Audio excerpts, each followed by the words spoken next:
Very few people like their backup system, so they're often thinking about making a change. When does it make sense to do that, and what's the best way to do it? Today we answer these questions, and we make sure you understand the risks of changing your backup system, along with the rewards. Hi, I'm W. Curtis Preston, aka Mr. Backup, and I've been where you are. I've been stuck with backup software I hated and wanted so badly to change, so I know how it feels. On each episode of this show, we dive deep on one topic helpful to you and your backups, and this week it's about change. We turn unappreciated backup admins into cyber recovery heroes. This is the Backup Wrap-Up.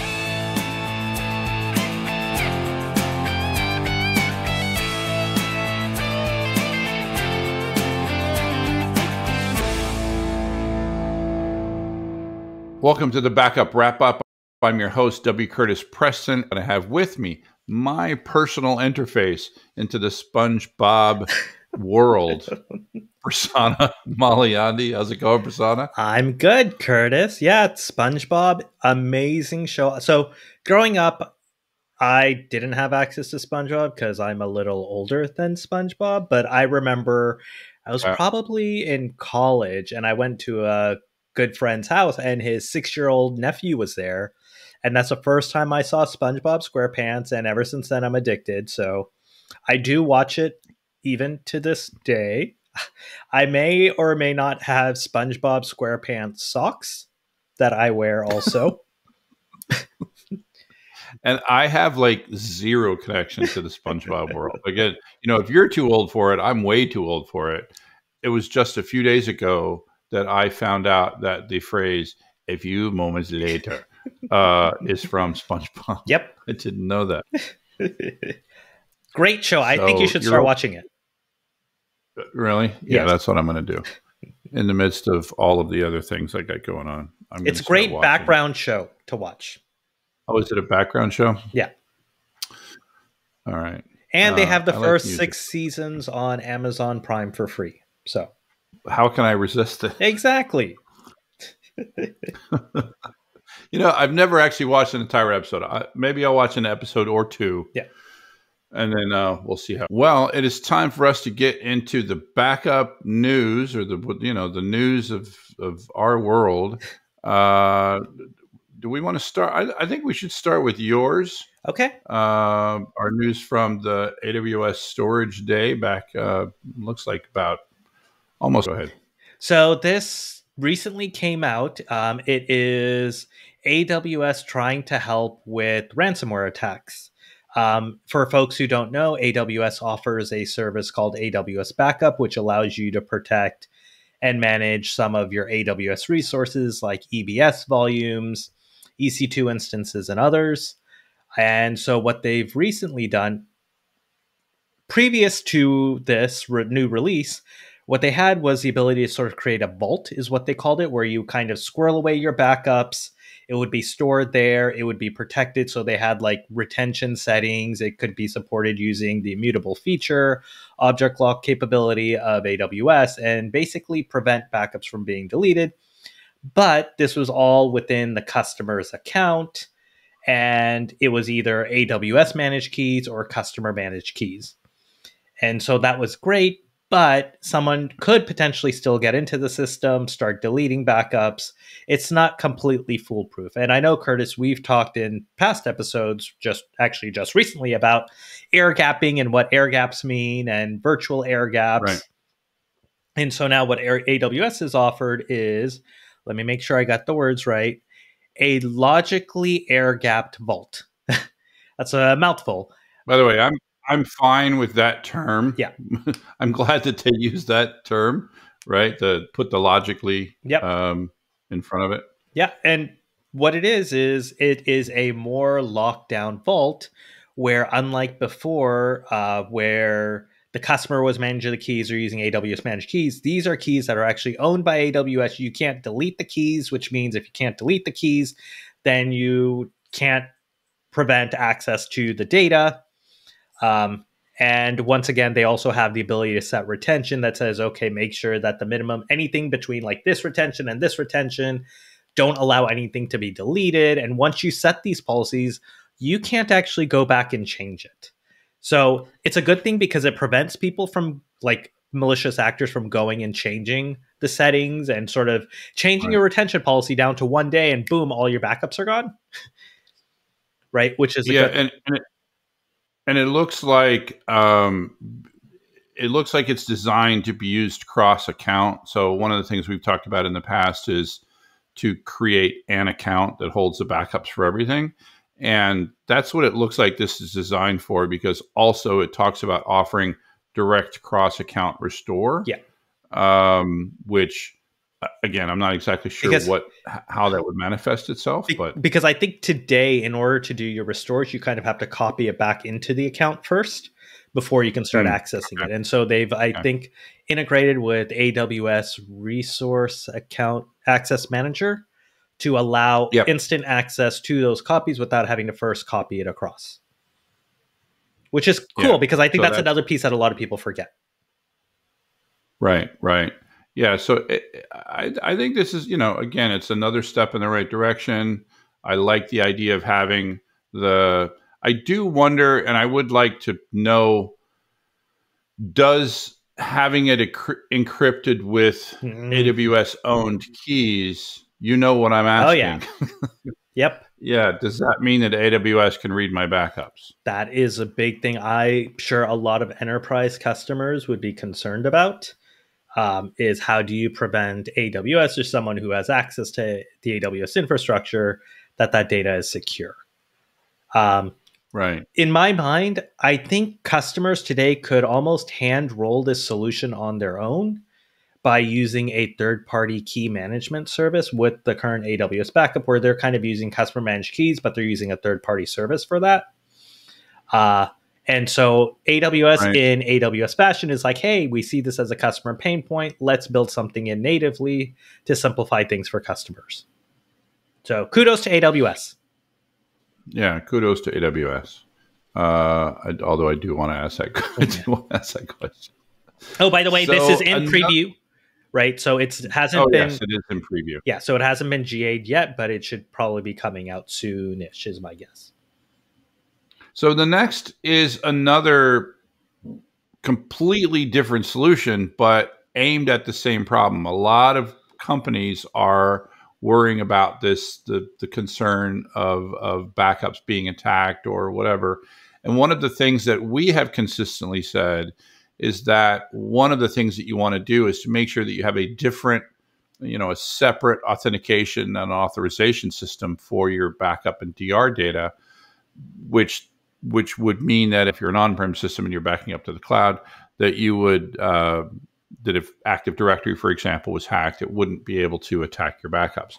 And that is, by the way, no one does this from what I can see, right? One of the most oft requested features that I remember back when I worked at Druva was, Active Directory integration. It's like, but it's not a good idea, right?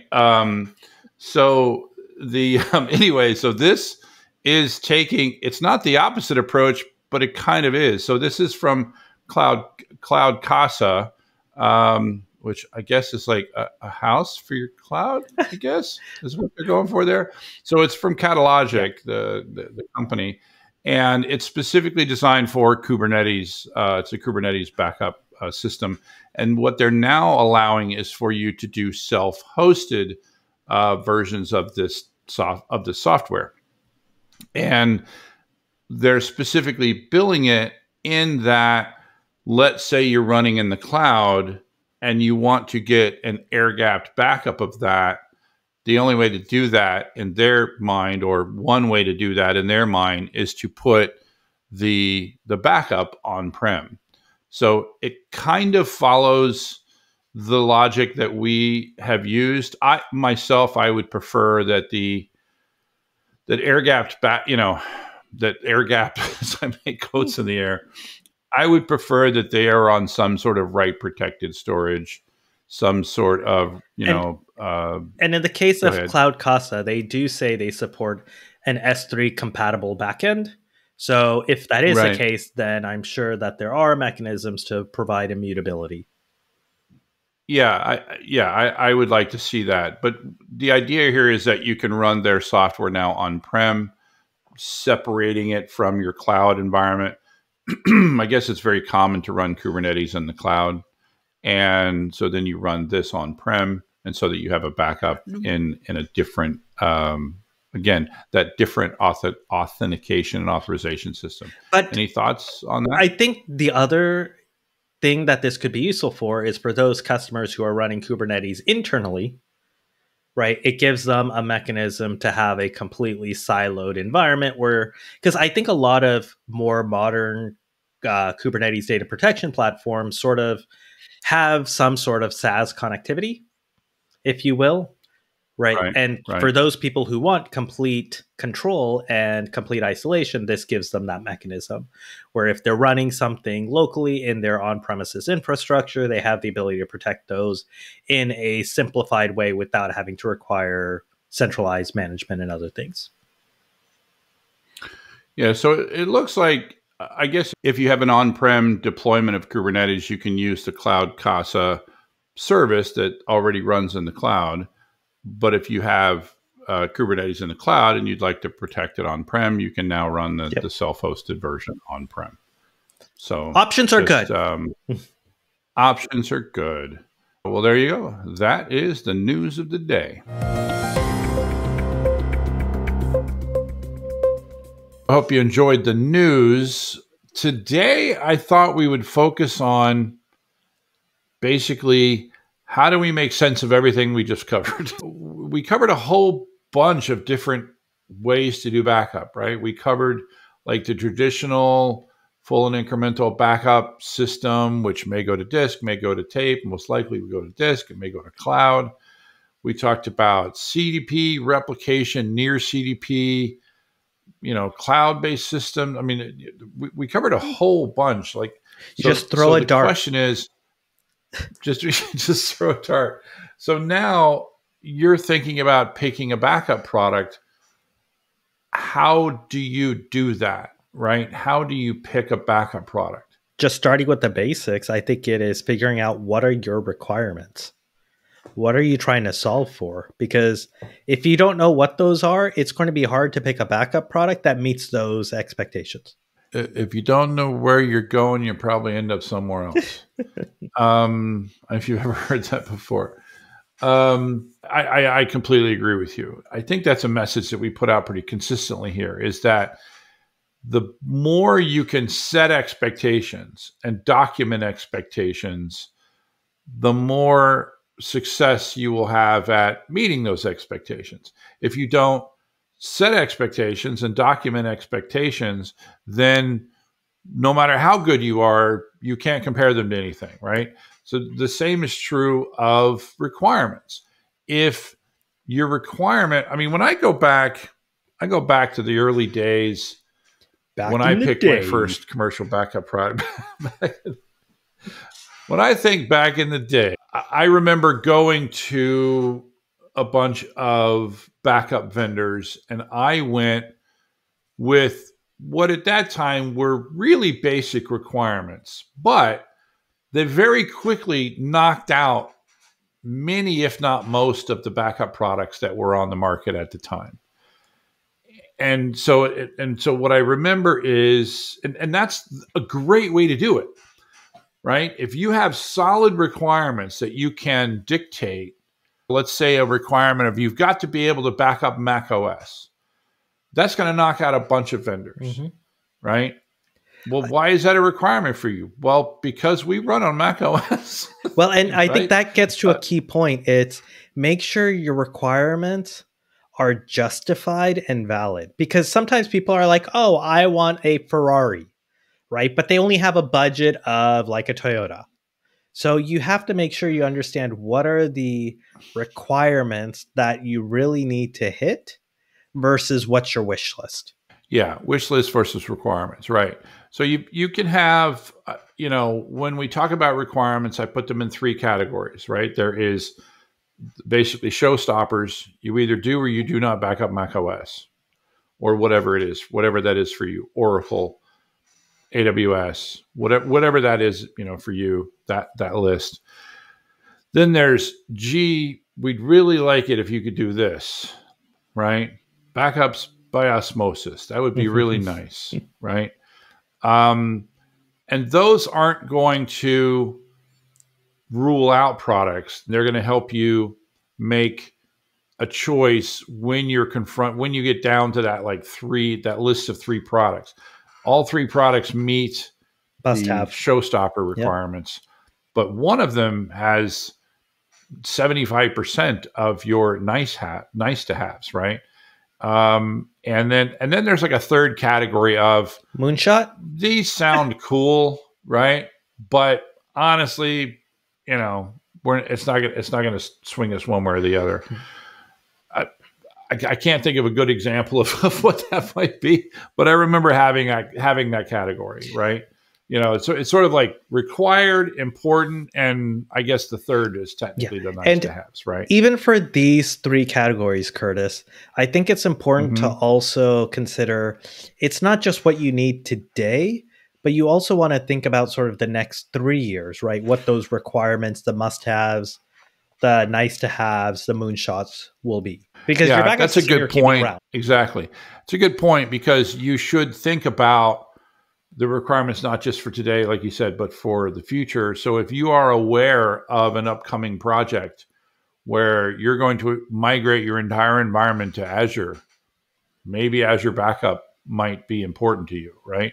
It's not today, but it will be in a year. So now would be a time to think about it. And by the way, that's when when you're having that conversation with the backup vendor and you say, hey, we really need this feature within a year. And they go, okay, well, we're coming out with it in 2 to 3 months, right? Yeah. And again, get that contractually and all that kind of stuff, right? But the big thing with the needs is, you talked about making sure that they're tied to something. I just want to make sure that we dictate the difference between a requirement and a design, right? So I've used this example before. I live in San Diego. We have Coronado on the other side of the San Diego Bay. It's not an island. It's technically just a really big peninsula, but so many people call it Coronado Island. And there are 2 ways to get there. One is you drive all the way down to Imperial Beach and then you drive all the way back, right? If you're downtown San Diego, that's like a 30-mile round trip. The other way is to go over the Coronado Bridge. That's 1.5 miles. So what does that got to do with requirements? So at some point, somebody said, we've got to get a bunch of cars from here over to there in a lot quicker way than driving 30 miles round trip. That's the requirement. Yep. Right? Then somebody else said, well, we need a bridge. No, you need a way to get cars from here to there. That's your requirement.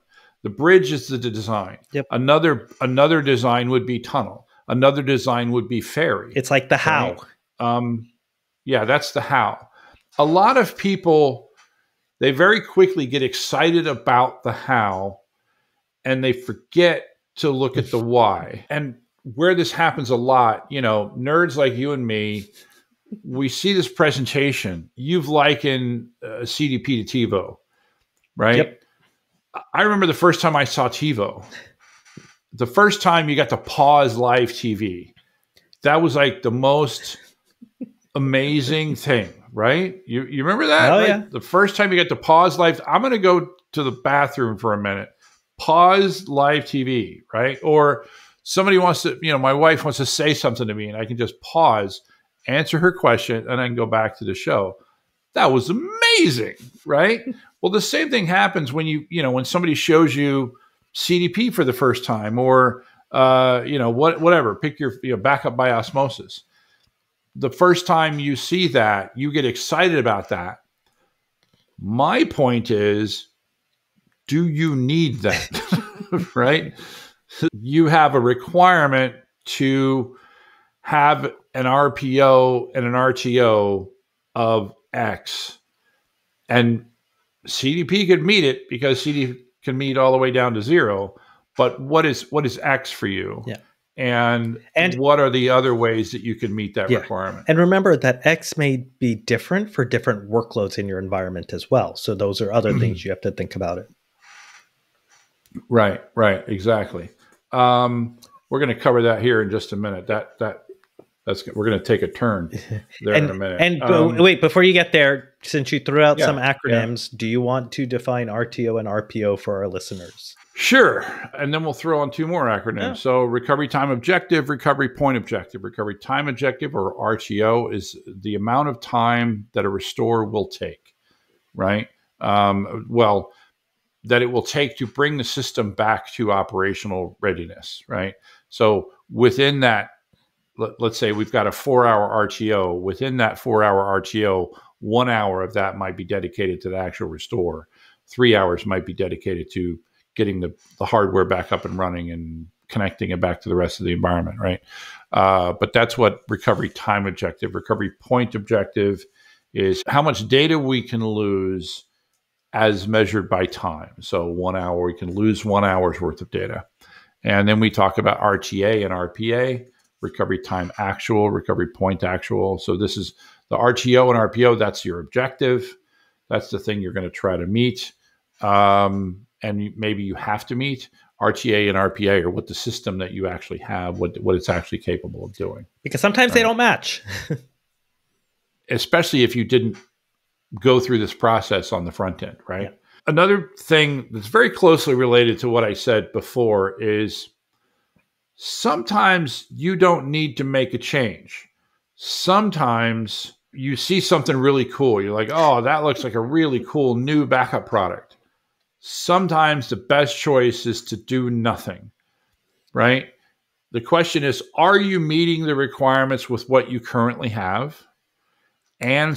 Or could you meet your requirements with what you currently have and perhaps some slight redesign or replacement of a piece of it, changing the backup target that you're using or something like that? Or do you need to replace it? Is there no way, right, to... But we all like new toys, Curtis. Come on.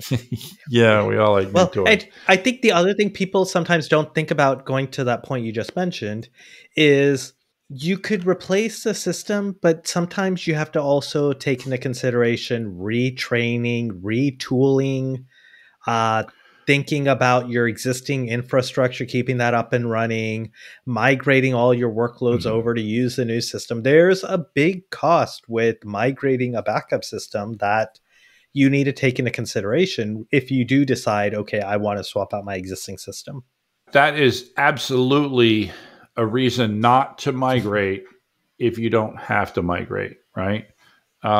Realize that this is your last line of defense. And every time you make a change, you introduce instability and risk, and et cetera, right? Yeah. It's just like everything else in IT. The other thing with backup systems as well is, if I look at IT budgets, typically, most of your money is probably going to be spent on the production side of the house or other things, not so much on the backup systems. And so you need to be wise with your dollars. So deciding, hey, I'm going to swap out my existing infrastructure for something completely different, and it's not going to make a huge difference for me, that's kind of a waste of money that you could have been using to do something else. Exactly. So once we have a handle on the requirements, it's time to start talking about the various different ways that we can do this.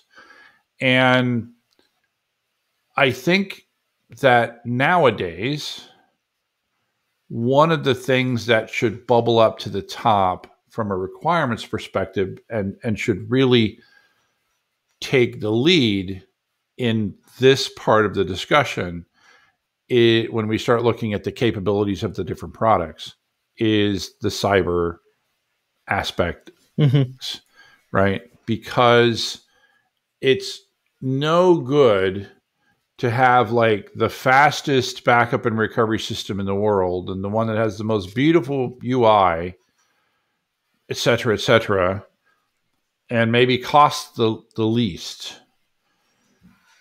if that system can be hacked in a ransomware attack. I agree, but I think Coming. no, but Yeah. I think that there is various degrees of cyber resiliency. Agreed. And you could also look to figure out, like, it may not be directly supported by the backup vendor itself, but there might be, say, storage systems that go alongside with the backup system that offer that capability. Or how you, going back to what you were saying, Curtis, how you design the system might lend itself to cyber resiliency. So I do agree with your requirement that your system needs to have cyber resiliency, but how it goes about may not be one specific vendor providing that solution. You may be looking at an overall solution to solve the problem, right? And I think that would be, you could say, well, with this vendor, I need to buy this box, and I need to buy that box, and I need to buy this OS, and I also need to buy some stuff from Amazon. With this vendor, I get all of that in one place, right? Mm-hmm. Simplicity. So that's part of your discussion. What was that? Simplicity. Oh yeah, simplicity. Simplicity is or complexity, I will say, is the enemy of security. I think, right? Yeah. So yes, while I agree with what you're saying, that sometimes you can get the things that you need from multiple pieces, I would also argue if you had two systems that are equivalent in every other way, the one with fewer pieces wins. Oh, agree for sure. Yeah. And so you look at all of the different aspects, things like RTO and RPO, you really, really should look at ease of use, ease of configuration, ease of basically daily management, what kind of daily management that you have to have. And you should also be looking at these security aspects. I think when we look at requirements, I think perhaps we should just do a whole separate episode of what are the things that I think are table stakes at this point for a backup system. Now, you're right. Some of these things may be provided by a second vendor. For example, I think that at this point, true, actual, complete immutability is table stakes. The problem is that there's a whole lot of companies that use the word immutability when it's not. Like right? Air gap. Yeah, like the term air gap. Yeah. And so you have to ask specific questions to find out, because you have to ask questions. For example, if I change, you have to ask them. I'm a little devious. I don't know if you know this, but really, I never expected that. You have to ask the questions in such a way that it makes it sound like you're asking for something good, but you're actually asking for something bad. Let me give you a perfect example. Your product offers immutability. What if I change my mind? Is there a way for me to, as the administrator, undo the immutability of a particular set of data, right? And give a reason give an example. Let's say we decided we're no longer backing up an entire section of the company. We sold off a company or whatever. And we'd like to reclaim that storage, but we turned on the immutability flag. Is there a way to undo that? The best answer, yes. The best answer is no, sorry. The worst answer is, oh yeah, you just push the thing. You just push the thing. It's not really immutability. It's just you just push the super secret button that's over here, right? Yeah. That only we know is there. Somewhere in the middle is, yes, you can, but we make you jump through 10 hoops, and we do all sorts of manual, human-based, face-based verification. Although as I say that, I'm like, I immediately go deep fake. Exactly. That can't be trusted anymore. Yeah, goodness gracious. What a world we live in. What a world we live in. Just wait. Soon this podcast will be a deep fake. How do we know this isn't? a deep fake. I'm just saying. Good point. I mean, all you have to do is watch a couple of those videos where you know it's a fake video, but it really doesn't look like a fake video. It's a little freaky. Oh yeah. Yeah. So how do you? Those are your answers, and I think that is, to me, that's question number one. In this system, so for example, if you use AWS and Object Lock, the answer is no. Right? Unless you delete the account. You are using no. So there are two modes of Object Lock, if I recall. Yeah. One is governance, one is compliance. I can't remember which one is more strict. Right. But one does allow the admin to change it. The other one does not, unless you delete your account. So you should be using whichever one is the one that doesn't allow you to delete it, right? Yeah. And although there is at least I believe that's the case. Yeah. Yeah, there is still that question, and I really want to get an answer to this, a definitive answer to this question: what happens when I delete my account? Now, I've been told that it doesn't go away right away, and that there's a way to recover that account if it has Object Lock on. But I don't see that in writing, and I certainly haven't tried it. That's what I need to do. I just try it, Curtis. Yeah, just create an account, create Object Lock, delete some data or put some data in there, and then delete the account, and then see what happens. Back. Yeah. So what else? We look at the different, the different areas of functionality for the different areas of your environment, and then to allude to something that you had said earlier, I think it's important to talk about the fact that let's talk about basically best of breed versus all in one. So, is it better to have one backup system that does everything, or three backup systems that do three things really well? That's a question. So, assuming that everything is equal, it's better to have the one system that can do everything. However, that's usually not the case. Yeah. And there might be certain workloads that are more optimized and significantly better than that all-in-one solution in some areas. Yeah. In which case, for those specific cases. And so for those specific workloads, you might decide, okay, everything else I'm going to protect with this all-in-one. And for this one particular specialized use case, I'm going to use this special product. And this is kind of what I wanted to talk about, is that the answer should be, it's okay to have that specialized workload protected by the specialized product that specializes in that workload, right? If you're unable to meet your requirements with the more general product, the all-in-one. That's really the only time to deviate. And this is just like when I talked in the beginning. The only time to move off of a backup product is if you can no longer meet your requirements with the current backup product.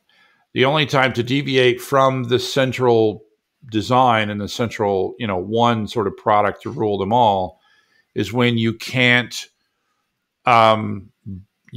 meet your requirements for one part of your organization with the one big backup product that you're planning to do everything with. And then suddenly somebody brings in, I don't have a modern equivalent of this, but I'm thinking about back when, back in the day when I was in the data center, we had like 9 different types of Unix. And we had the top 3 databases. We had Oracle and Informix and Sybase. And pretty much any popular flavor of Unix we had in the data center. And then we had an AS400. There was no backup product in the world that backed up Unix and AS400, right? Yep. So we needed a separate backup product for the AS400 because there was just literally no other way. That's an example of what I'm talking about. Can you think of a modern equivalent to that? At one of my previous employers, one of Mm-hmm. the things that I ran into was when you had very, very, very large databases Mm-hmm. running on tier one storage, backing them up was too painful. Mm-hmm. And I'm talking about hundreds of terabytes. Right. And so there was a solution developed called Protect Point to allow direct backups of those from the storage array to a data domain system, Mm-hmm. and intended only for that particular use case, right? But it allowed them to actually get a backup done rather than all of the pain that they were going through or the fact that they weren't able to back up at all to start with. Yeah. I think that's a good example. I was thinking when I was trying to come up with a modern equivalent, I was thinking of like maybe you're not running VMware or Hyper-V or KVM.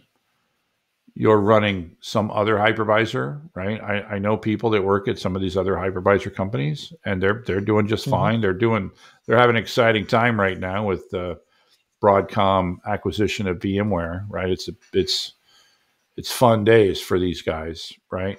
So you're obviously not going to be able to use your mainstream backup product to back up the non-mainstream virtualization product. You're going to have something else for that product, right? Yeah. And that is okay if you have no other choice. But yeah, and that's just life, right? You need to back up that data. It's important to you. You'll figure out a way. The other example, Curtis, as we were chatting, I was just thinking about this. Most SaaS applications, right? Yeah. Most of those are the common vendors don't always support it. And so you might have one that requires a specific backup product to back it up. Exactly. Because we're going to back up our SaaS apps, right? No, SaaS doesn't need to be backed up. Don't make I am me not hurt serious. you, Prasanna. Yeah. When I look at all of the different ways that we do backups, I think that the cyber requirements need to be front and center, right? Because it doesn't matter how good the system is, if it disappears in a ransomware attack, it's no good. And I think that the ways that we can do backup today that offer restores that are so much quicker that it may cause me to waffle a bit on this don't do it unless you have an absolute requirement bit. And here's what I mean by that. When you think about cyber recoveries, when you think about recovering from a ransomware attack, well, it might not be an absolute requirement for a normal restore to be of a certain speed, right? The RTO. The previous part, I guess I'm not changing my answer. I'm just saying, I'm going back to the beginning and saying, when you're determining your RTO and RPO, just think about the cyber aspects. Because when you have a cyber attack, you're going to spend your entire RTO and probably past your RTO just figuring out what needs to be restored. Yep. So then think about the likely recovery that you're going to need to do and think about how that potentially affects the RTO capabilities of a backup product or a DR product that you're buying. Because basically they're going to finally figure it out. It's taking them 2 weeks and they're going to be, okay, Prasanna, just restore these 17 boxes, right? And they're not going to go, oh, well, okay, well, I guess I can start my 24-hour RTO now. No, you got no minutes at this point. Yeah. So I guess what I'm saying is run as quickly as you can. Yeah, exactly. I'm just saying that perhaps in the modern climate, the restore aspect, perhaps you should give a little bit more weight to products that can do restores really, really, really, really quickly.